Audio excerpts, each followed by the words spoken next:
Your response is so good because it's so clear that you're correct, and we appreciate so much your clarity on the issue. And good people, indeed, you make a difference. So God bless you. Thank you.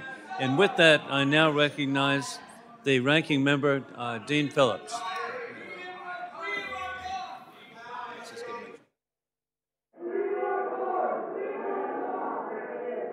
Okay. Don't pick up your sound. Nothing.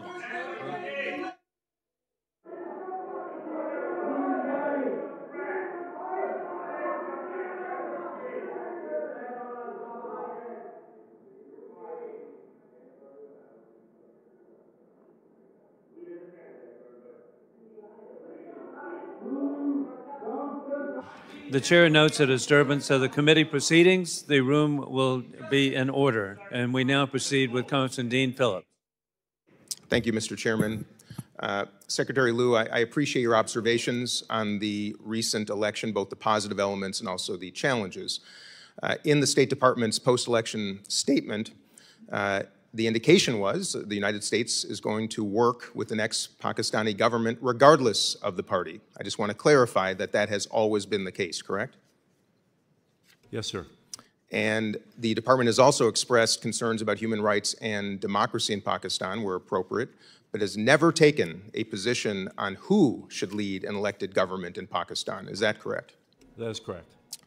And the department's statement also noted that claims of interference or fraud should be fully investigated. And since that aspect of the statement has gotten a lot of play in the Pakistani press and on social media, could you elaborate on what was intended by that statement?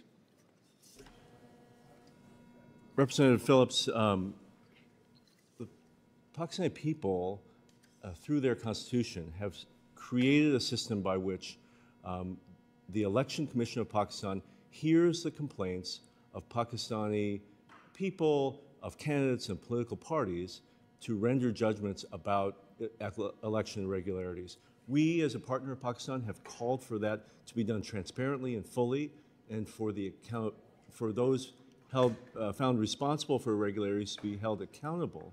We can see a process whereby that's happening. The Election Commission of Pakistan has formed a high-level committee which is now sifting through thousands of petitions from people across Pakistan who have complained about the very same things that we have noted in our statement. We will be monitoring that process very closely. We will be encouraging the government and the Election Commission to make sure that that is a fully transparent process with the Pakistani public. Do not recognize this. Yes. Mr. Liu, Mr. Liu, if you just might move your microphone just a little close. It's a little hard for some of us to hear too. Thank you. This is not Pakistan-related per se, but it is your area of responsibility. So I want to ask also about India. I know the administration is looking at accountability for the alarming allegations that a government of India official was connected to a murder-for-hire plot targeting a Sikh American here on American soil in New York City. The administration, of course, recently placed sanctions on more than 500 individuals relating to the killing of Alexei Navalny in Russia on Russian soil. So my question is, are any similar sanctions on or travel bans being considered for those who we believe may be responsible for the attempted murder of Mr. Pandan? Thank you, Representative Phillips. This is a serious issue between the United States and India. The Department of Justice has alleged that an Indian citizen, at the behest of someone working in the Indian government, has attempted to kill an American citizen on American soil. We take this in the administration incredibly seriously and have raised it at the highest levels with India. We are, at the moment, working with India to encourage India to hold accountable those responsible for this terrible crime. What we can see is that India itself has announced that they have created a committee of inquiry to look into this matter, and we ask them to work quickly and transparently to make sure justice is done. Thank you. With the remainder of my time, I'd like to talk about economic issues. If you could give an assessment of the current economic situation in Pakistan. Of course, a growing economy is good for stability. It's good for this partnership and trade. I know it's still early, but if you could provide an assessment of how you see things right now, I'd appreciate it. No, not only is it really important for the Pakistani people that they have economic stability and economic growth, it's important for America. We have lots of investments in Pakistan. There are lots of franchises and American businesses working throughout Pakistan. Their success is our success. One of the issues I think that we face with the Pakistani economy is a real difficulty to invest and to trade there. We are calling on Pakistan to reform many of the ways it does business with foreign partners. And in doing that, they will attract American investment, but they'll also attract investment from the Pakistani private sector. Pakistani investors are smart. They want to work in a place where they can make money. And so some of the things that we're calling for are reform of the regulations that will allow repatriation of profits out of the country, cutting down on bureaucratic red tape, and more predictable regulations. If Pakistan is willing to do that, I think you'll see large numbers of American investors flocking to Pakistan. It's a really interesting place to invest if it had the right conditions. All right. Thank you, sir. And with that, I yield back. Thank you very much, Ranking Member Dean Phillips. We now proceed to Congressman Rich McCormick of Georgia. Thank you, Mr. Chair. I would like to point out that we in Congress have a job to do. This is an incredibly important topic, and I think out of respect for those people who are interested in this topic, the people who want to be disruptive should be gavelled out and removed from this hearing. I think anybody who's earned this place, whether you be in Congress or be a military member or be somebody from Pakistan or be somebody who's interested in this topic, should be respected, and those people who break the rules should be removed from and not be allowed back in future, because this continues to waste our time. And with that, I'm going to move, with your permission, Chair, to have these people removed before I continue. So ordered. Thank you. All three that were speaking out, thank you. They're wearing red in case you can't figure out who they are. I said not one word. This is very undemocratic. But I will say free Imran Khan. Free Imran Khan, the first There you go. democratically elected Prime Minister of Pakistan. He will save Pakistan. The committee will suspend while the Capitol Police restore order. Free Imran Khan. Free Imran Khan. Free Imran Khan, a great democratic leader in Pakistan. We need Imran Khan. Free him from a death cell in Pakistan. And Congressman McCormick will now continue with his full 5 minutes. Thank you, Mr. Chair. I've been interrupted in the previous hearings, and I just want to make sure we have some order. Thank you, Mr. Chairman. I appreciate you, and I thank you, Secretary Liu, for your testimony today. Today's topic is very important to me. Whether we like it or not, the U.S. future cannot include isolationism from the rest of the world. American leadership will be required for our country's future success and to ensure America remains first in the world. We must remain robust partnerships and alliances with nations that share our interests and values. As nations like China and Russia and violent extremist organizations threaten global stability, it is critical for U.S. interests for South Central Asia countries such as Pakistan and India to continue developing stable and transparent democracies. That's why I introduced House Resolution 901 with my esteemed colleague from Michigan, Representative Dan Kildee. The resolution affirms U.S. support for democracy and human rights in Pakistan. I'm looking forward to H.Res. 901's consideration later this afternoon as the House Foreign Affairs Committee marks it up. As I am sure you're aware, Pakistan recently conducted the largest election in its history, but these were unfortunately marred by allegations of fraudulent activity and electoral violence.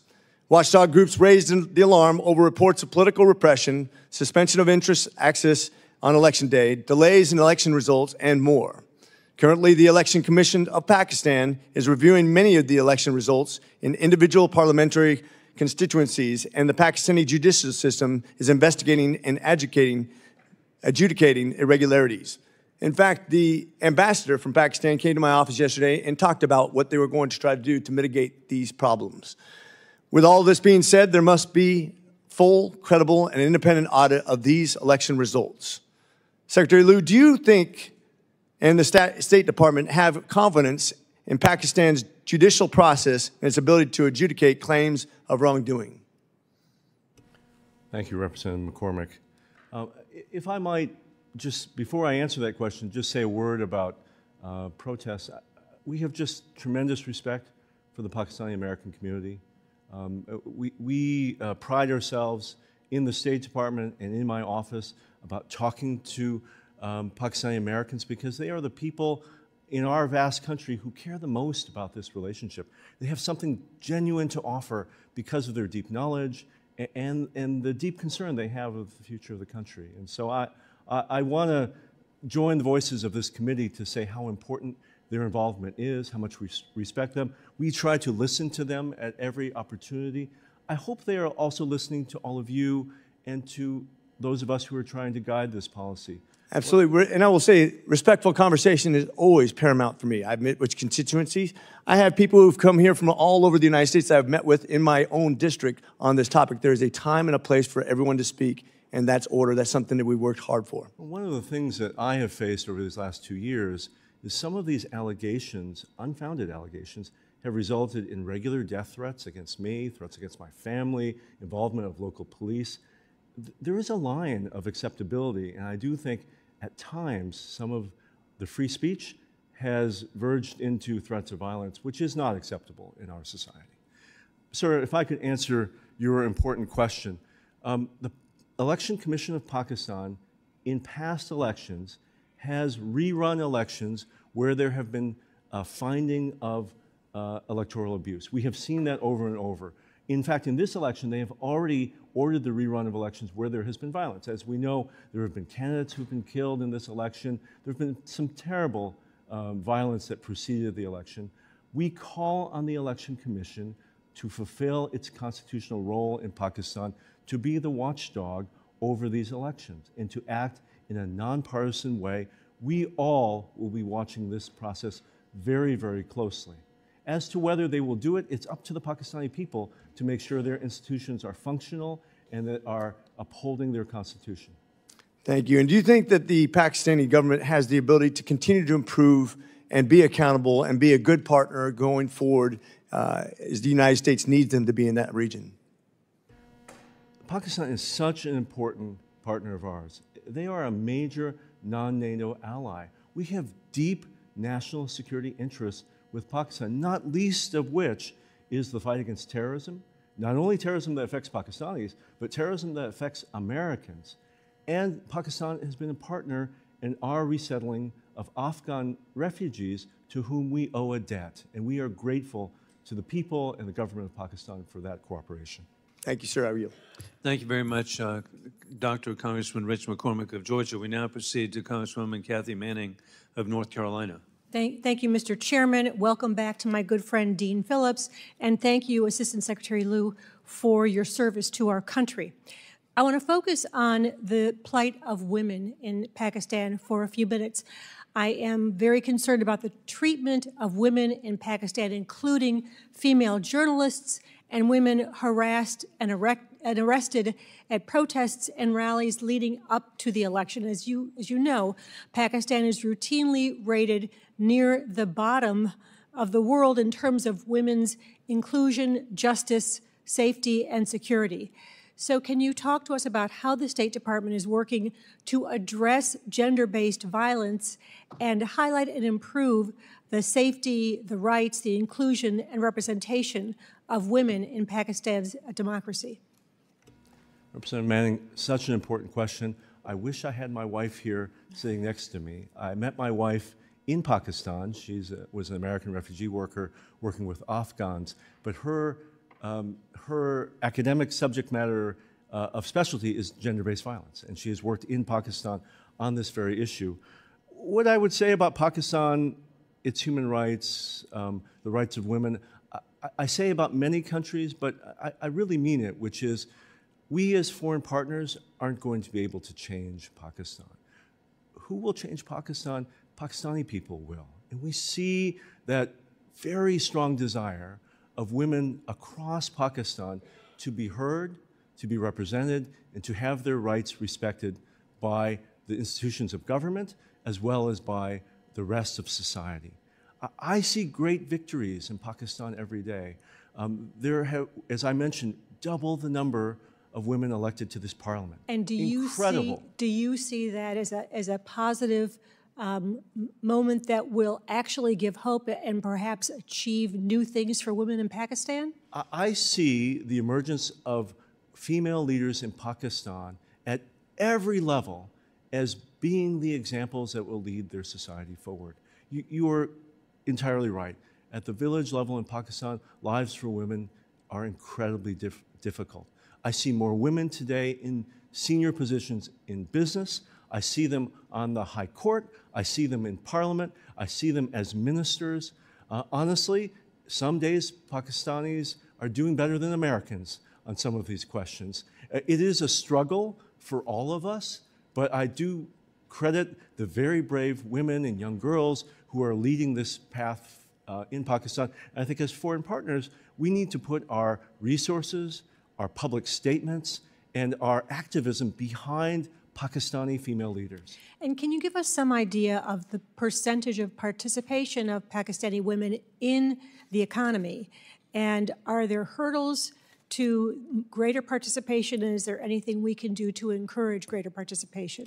Well, one of the real issues for every business in Pakistan, but particularly for women-owned businesses, is access to financing. And so one of the things that I've seen over the course of my career, and particularly in Pakistan, is the emergence of these microfinance projects, because largely women-owned businesses are not the massive textile mills or the steel plants. They're small businesses. They're businesses run out of homes or small shops in local communities. If women have access to that financing, women will succeed in business. USAID, the EU, the United Kingdom, Japan, Australia, many of Pakistan's donor friends are investing in those types of businesses, while the PRC and other countries are investing in literally roads to nowhere that bleed the Pakistani people of their resources year after year. So we've certainly talked about giving women access to more financial opportunities in this committee. I hope we will continue to do that in the future. Because you've mentioned China, let me walk into this question with the little time I have left. Pakistan faces a grave challenge, has faced grave challenges in recent years from flooding, from indebtedness to creditors like China. What more can we do to counterbalance what China is doing and the debt that they're helping create in Pakistan? We can compete. Where we fail overseas, we are not present. Where we compete, we always win because we have a better offer. We offer private sector-led investment for profit-making enterprises that benefit local people and not just the lender countries. Thank you. My time has expired. I yield back. Thank you very much, Congresswoman Kathy Manning of North Carolina. We'll be proceeding to Congressman Mike Lawler in 1 second. Even before, I want to thank you for pointing out the different allies working with Pakistan, and one that you left out, which is so significant, and that is South Korea. To go from ashes 60 years ago to be one of the wealthiest countries on earth is an example throughout the Indo-Pacific and the South Asia of achieving a per capita income of $44,000 for each citizen. Who would ever imagine? And I know that Korea has been vitally interested in developing economic ties with the people of Pakistan. With that, we now proceed to Congressman Mike Lawler. Thank you, Mr. Liu. I know many of my colleagues touched on the election irregularities and some of the concerns about it, so I want to segue a little bit. Just a few weeks ago, the government of Pakistan approved plans to begin construction on a pipeline to transport natural gas from Iran to Pakistan. Iran constructed its side of the pipeline years ago, and now Pakistan has finally decided to move forward. Mr. Liu, do you view this pipeline as Pakistan aligning itself with Iran? I mean, it's a really interesting question, Representative Lawler, because Pakistan and Iran just traded missile and drone strikes a few weeks ago. So it is been true over time that Pakistan and Iran have had ups and downs in their relationship. They're at a pretty low point today. We are tracking this planned pipeline between Iran and Pakistan. Honestly, I don't know where the financing for such a project would come from. I don't think many international donors would be interested in funding such an endeavor. We've also not heard from the government of Pakistan a desire for a waiver of American sanctions that would certainly result from such a project. Instead, what we are undertaking in the administration is to have a conversation with Pakistan. What are Pakistan's other alternatives? How can we compete for that business? Where can they find other non-Iranian sources of natural gas?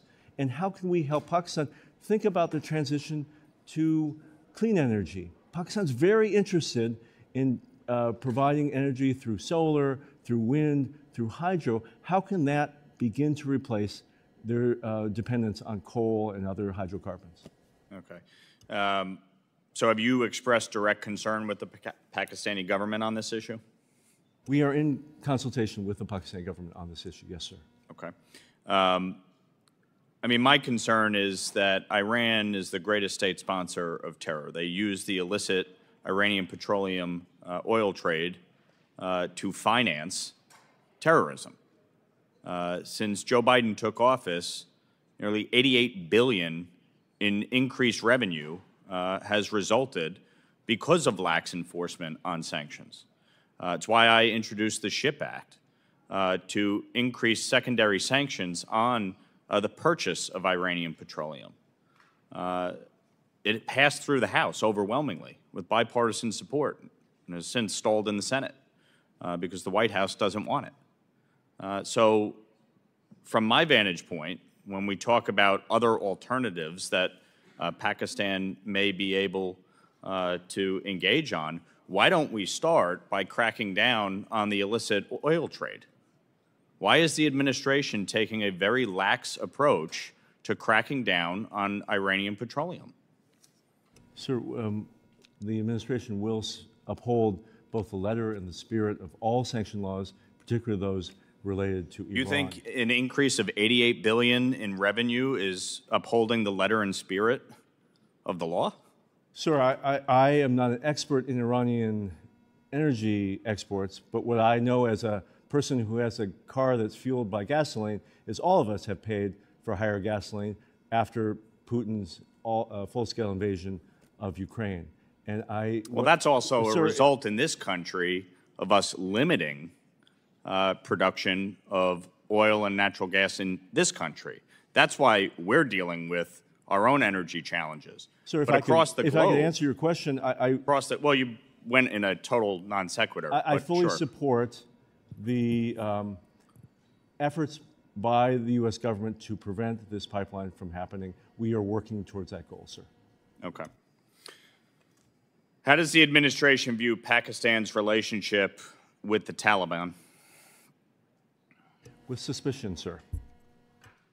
And so what are we doing based on that suspicion? So I think it is well known that previous governments of Pakistan have had close relations with the Taliban. Currently, the greatest terrorist threat faced by the people of Pakistan emanates from Afghanistan. And the relationship between Pakistan and the Taliban is about the same as the relationship between the United States and the Taliban. It is very strained and difficult. We have a very important dialogue with the Pakistani government about the Taliban, how to help shape its behavior, how to help make sure the Taliban upholds its commitments. Last question, why was Pakistan excluded from the administration's Indo-Pacific strategy? Sir, it's a way that we define the Indo-Pacific, and it's not only this administration, it's the last administration as well. For whatever reason, I suspect it has to do with COCOM authority between the Indo-Pacific Command and Central Command. The dividing line of the Indo-Pacific is the line between Pakistan and India. Well, time is up. I have to cut you off, Mr. Liu. There's a new sheriff in town. It's me. I recognize the sheriff's authority. Brad Sherman from California, you're recognized, sir. We have substantial leverage in Pakistan in two ways. First, the IMF, where we have a loud voice and we should use it more often. And second, we could deny visas to high-ranking Pakistani officials. We need to focus on human rights in Pakistan. I'm particularly focused on Sindh and the disappearances there, the forced conversions, young girls forced to convert and then marry old men. And we've seen throughout Pakistan a blasphemy law that allows a person to complain, and all of a sudden someone who's not Muslim usually is subject to detention and even execution. But the greatest problem is Dr. Afridi. That is something we discussed in this room last decade again and again. He's in jail for 14 years. We released Victor Aboud to get an American back. And the message to everyone in the world, and this is a national security risk, is don't cooperate with the CIA. Because if you're an American national, we'll move heaven and earth to get you out. But if you're the one foreign national who did the most for America of anyone this century, you will rot in jail. The Pakistanis have said that they will do a Siddiqui for Afridi trade. Ms. Siddiqui didn't kill any Americans, tried to, ought to be in jail, is now perhaps incapacitated anyway. Will we trade Siddiqui for Afridi? And if not, will we ban from entry into this country those who are holding her hostage, Dr. Afridi hostage? Or do we just turn our back on any foreign national? The man who is responsible for getting bin Laden is in a Pakistani jail. Representative Sherman, I first want to thank you personally, but also thank this committee and the Congress. Sir, I have one. I will yield 10 seconds to say Siddiqui for Afridi, yes or no. Mr. Sherman, I have been in this job for more than 2.5 years. I have never had a Pakistani official raise with me. They've told me, they've told your predecessor, they've told the State Department, Afridi's in jail, you haven't done anything about it, and he's the man that helped us get bin Laden. But let's move on. Sir, if I could just... Sir, I only get 5 minutes. Go ahead. We have the exit control list where hundreds of American citizens are prohibited from leaving Pakistan. Will we treat them the same way we deal with everyone else who's wrongfully detained in Russia and elsewhere? What are we doing to get American citizens who have not been even charged with a crime out of Pakistan if they want to leave? Representative Sherman, we work every day on behalf of American citizens in Pakistan. As you note, there are some laws that have put undue restrictions on Americans. We have had a very positive track record. Hundreds are still there, and the IMF loan goes forward, and we allow the top generals in Pakistan to visit the United States when American citizens can't leave Pakistan and come to the United States. We then have the vote tabulation system, and they have banned the bat, the symbol of the PTI. Then they banned the batsman. And this is, there have been flaws in other Pakistani elections, but this is perhaps the greatest flaw. And we're told, and the Pakistani ambassadors told me, well, this is just the ordinary working of the Pakistani judicial system. That's the same judicial system that has Dr. Afridi in jail for 14 years for getting bin Laden. Do we have faith that Imran Khan has not been the victim of selective prosecution? Or is it apparent that he has been? Sir, following the rioting on May 9th, the day Imran Khan was arrested, the United States government has raised our concerns about the mass detention of members of the opposition, to include the PTI. We have raised concerns about the use of military courts. If I can interrupt, there's one thing you need to do.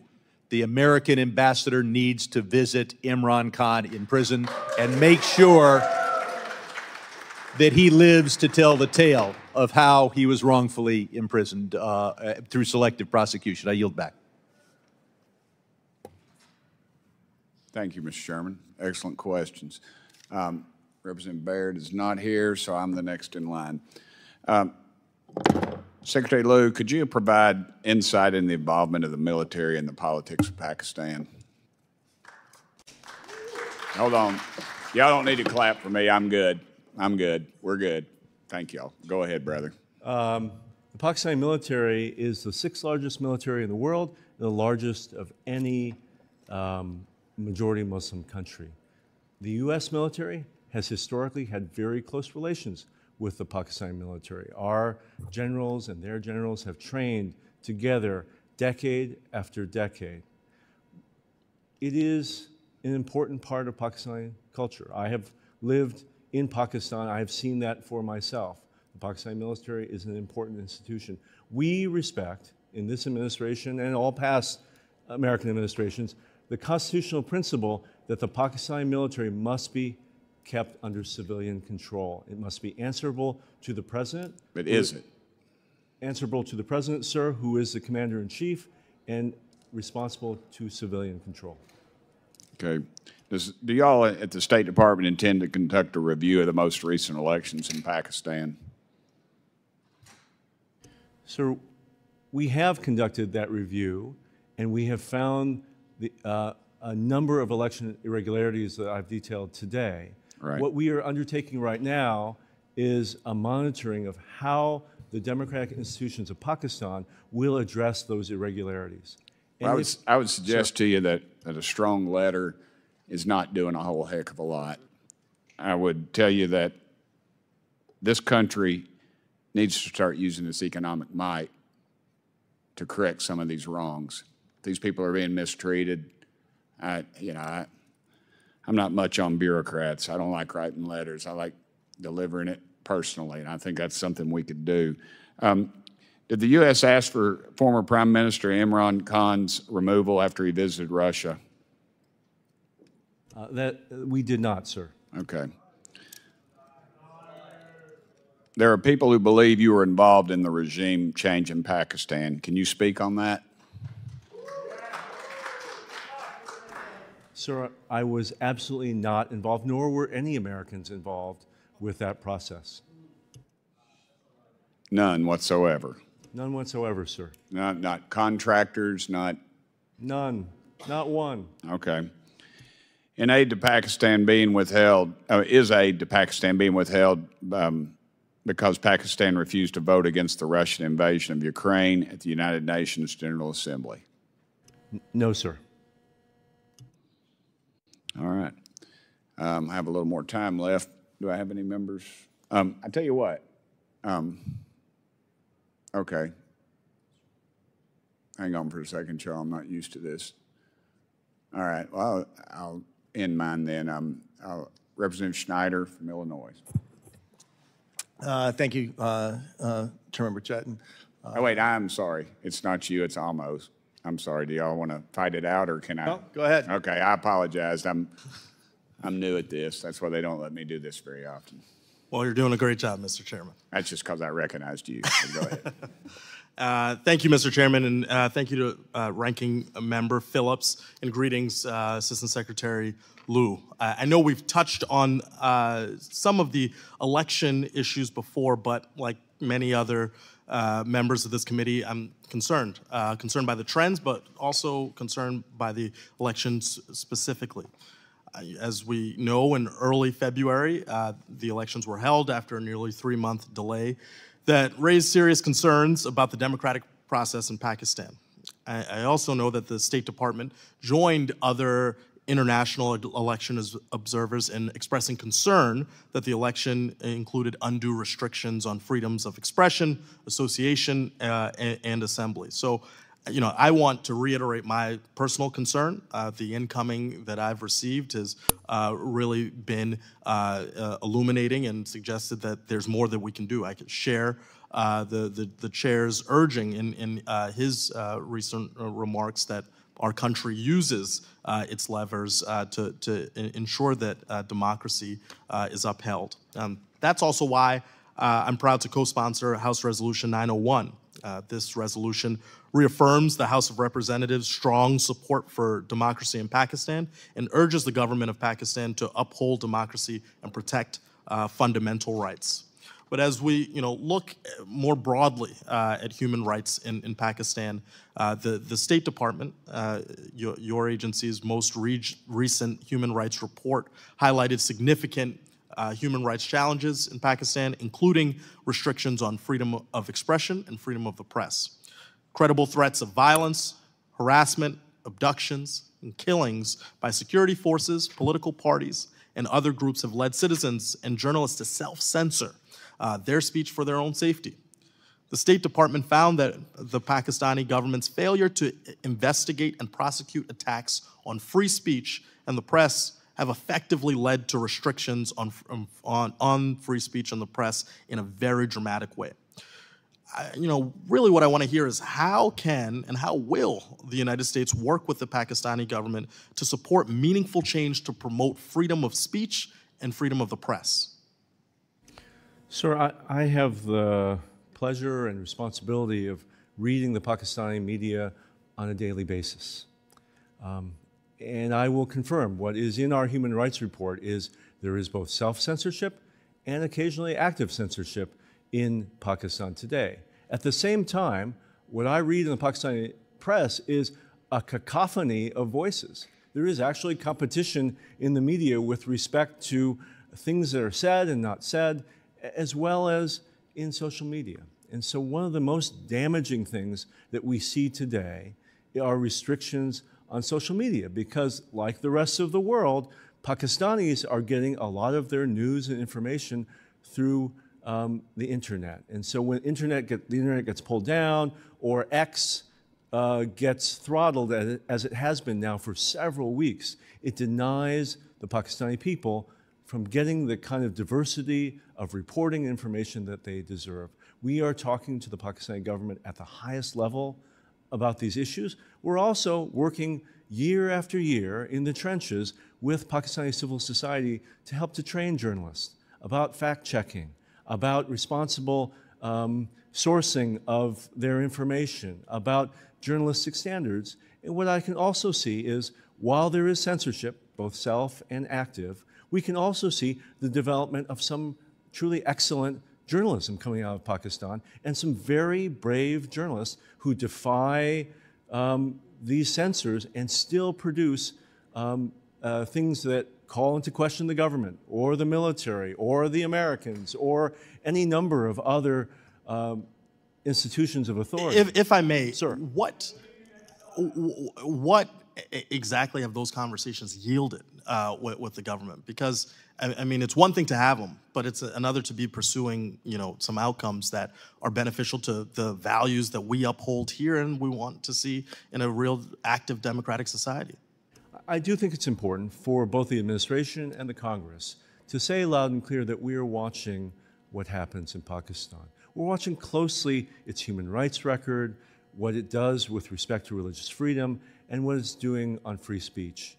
I grant you, I don't know that what we say today affects exactly what they're going to do tomorrow, but over time, if we let up on these values, it's going to be worse because they can see that there are no consequences for these violations. Well, my time is expiring. The only thing that I want to leave you with is I think we have a responsibility to make that concern clearer, more active, and seek the outcomes that we believe in maintaining our democracy. My time has expired. I yield back to the chair. Thank you very much. And we now proceed to Congressman Brad Schneider of Illinois. And of course, it's really easy to get confused between Gabe Amo and Brad Schneider. They both come from assorted northern states, Rhode Island and now Illinois. Thank you, Chairman Wilson. And no good deed going unpunished. Gabe asked the question I wanted to ask, and thank you for your answer. I'm going to build on that. In your written testimony, you concluded that the Pakistani people deserve a country that is peaceful, democratic, and prosperous. quotes. And we just talked a little bit about what the United States can do, but let me just say here that a peaceful, democratic, and prosperous Pakistan is not just important to the Pakistanis, it's in the interest of the United States as well.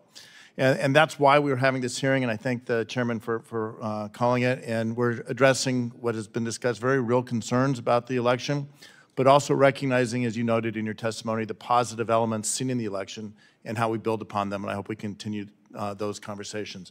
I want to shift gears a little bit and touch on Afghan deportations, though. I share, with others, the deep concern of these mass deportations of undocumented Afghans back to Afghanistan, where they're going to live in horrible humanitarian conditions under the Taliban. Human Rights Watch claims that Pakistani authorities have committed widespread abuses against Afghans living in Pakistan to compel their return to Afghanistan, including by confiscating property, destroying documents, and physically abusing individuals. Has U.S. raised these concerns with the government at all, and how is U.S. working with the international community to push back against this policy? Thank you, sir. We have had discussions with the Pakistani government at the highest levels about these deportations. As you know, as has been well documented, over 500,000 Afghans have returned to Afghanistan following this effort by the Pakistani government to remove illegal foreigners.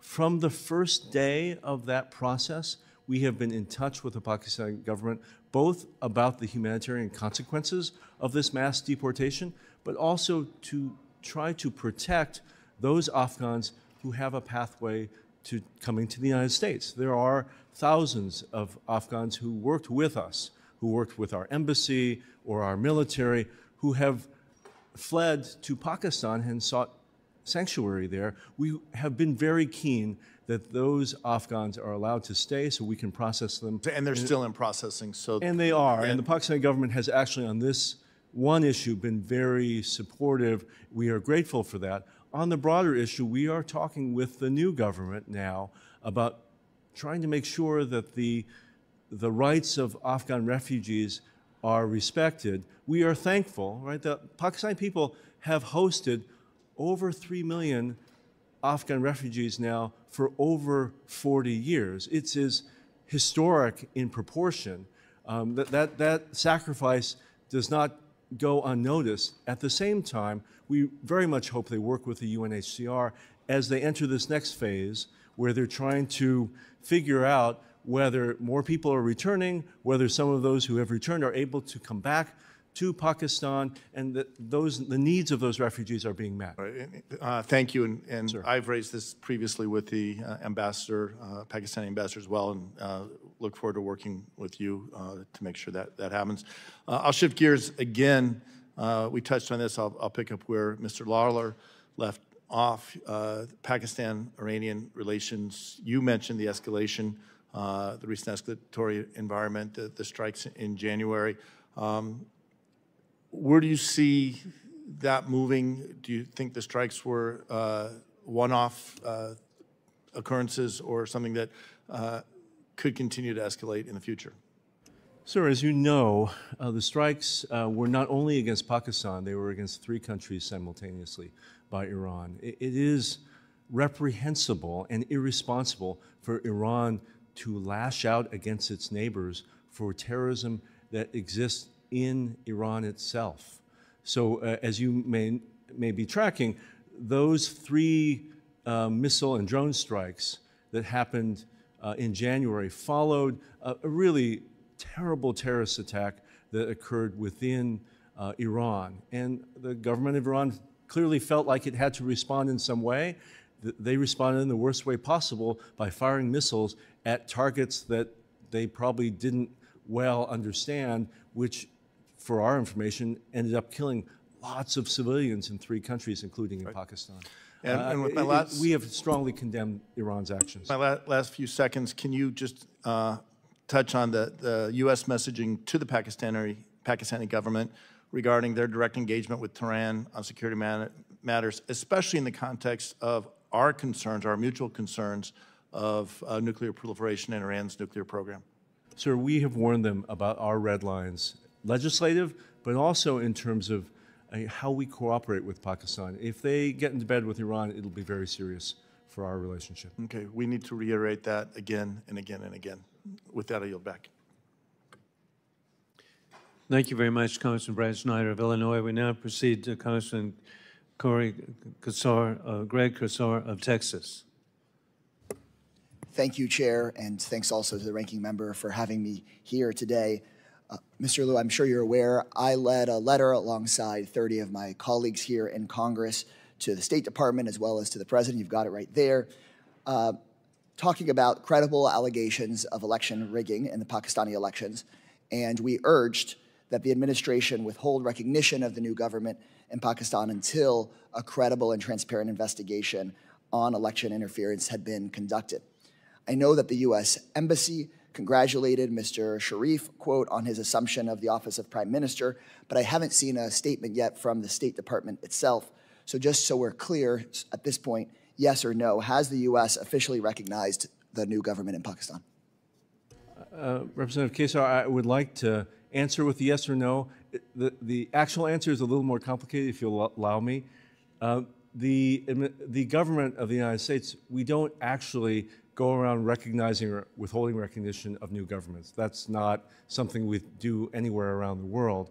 What we do is we decide whether we're going to engage with a government. And so, yes, you have seen actions by our ambassador, our embassy. We are, in every interaction with this government, stressing the importance of accountability for election irregularities, sir. Can I just also add, your letter is incredibly important. It's important that the Pakistani people, the Pakistani government hear not only from the administration, but from members of Congress, and having so many of them speak together has real influence. The administration largely agrees with your recommendations. We have done many of the things that you have proposed. We have said publicly and privately that we want to see transparent and credible investigation of election irregularities. We have called for accountability for mass detentions of people in the opposition, and we have said loudly and clearly that military trials for civilians accused of crimes after May 9th is not in keeping with international norms.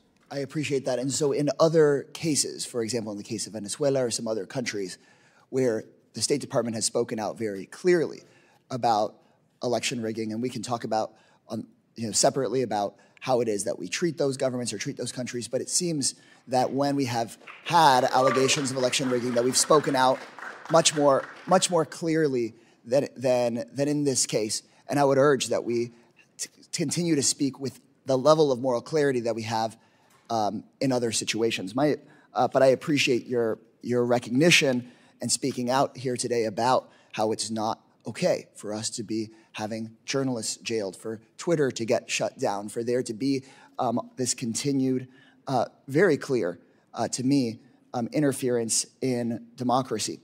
Given the credible allegations of fraud and rigging, what gives you confidence that this government will have the democratic legitimacy necessary, not only for the interests of the Pakistani people, but for the interests of the United States?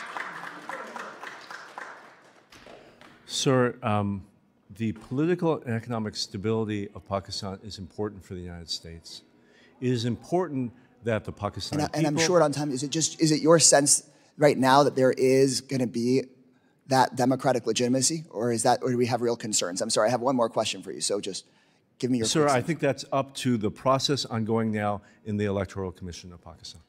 One more question. Most security assistance to Pakistan has been suspended since 2018. Recently, the Pakistani ambassador said that Pakistan's awaiting a decision from the U.S. on increasing military sales and financing.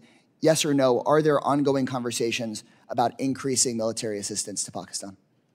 No ongoing conversation about large-scale increases, no. That's good to hear. Given that the U.S. has already sent hundreds of millions of dollars in aid, are there any steps the State Department is taking to ensure that the aid we send is not used for any of these abuses that you've identified? Sir, absolutely. There is very close monitoring of where our military assistance goes around the world, including to Pakistan. For example, the F-16s sold to Pakistan over 40 years ago have active U.S. technical security teams monitoring their use every day. Thank you for that. has the U.S. identified any units of military or security forces that would not be eligible for aid? Yes. We have identified those. Thank you for your clear answers. Thank you for being here through this hearing, and I hope that we can, after this hearing, continue the work of making sure that we actually fully investigate the election and that we actually make sure people are let out of jail that were put in there that unfairly, because democracy in Pakistan, of course, will serve the people of Pakistan, but it is so clearly in the United States' interest.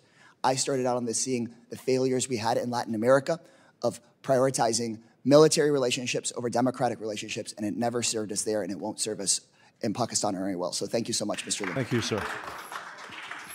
I yield back, Chair. Thank you very much, Congressman Greg Casar of Texas, and now proof that we've got really good people from Texas on both sides. Congressman August Pfluger of Texas. Thank you, Mr. Chairman, and thank you for letting me wave on to this committee. I know that we've been having this discussion between several members, bipartisan discussions on this very important issue. So I very much appreciate the ability to wave on today, and obviously have some concerns about what has happened in the past few weeks and months, and appreciate you being here, Mr. Liu. Thank you for your time today. These questions have probably been asked, but I want to ask them again. As an interested citizen, as somebody who believes in free and fair elections, and really just want to get a general assessment regarding the fairness of the elections in Pakistan, what your general thought is before I go into some deeper questions. Sir, we share the view of local election observers who have, in summary, said this was a competitive and orderly election, but they note irregularities in the compilation of the results that should be fully investigated. Do you believe that the recent election was free and fair? Sir, we have never used the term free and fair in the characterization of this election. To what level, then, would you say interference happened? Sir, we have expressed, and I've said this multiple times today, serious concerns about the pre-election environment, violence that occurred, terrorism and political violence. We have expressed concern about the failure to register individual candidates and political parties, the mass arrests of those in opposition, the shutdown of internet, and the censorship and pressure placed on journalists. Do you believe that those, without those specific examples, and would definitely like to hear more examples, but without those examples of interference, I'm not sure if you're going to use that term, but please tell me what adjective you would use to describe it, and without those things having happened, would the election results be different? Sir, you ask an important question, and I think the answer to your question is the Election Commission of Pakistan, should it find that these irregularities are substantiated, should rerun elections where there's been interference. And that's the way the Pakistani people will know. It's probably unlikely that an American diplomat will know whether or how the results would turn out, but they'll turn out the way they should if the Election Commission reruns constituencies. What is the Department of State doing to urge Pakistan, the government of Pakistan, those that govern the elections, to do just that?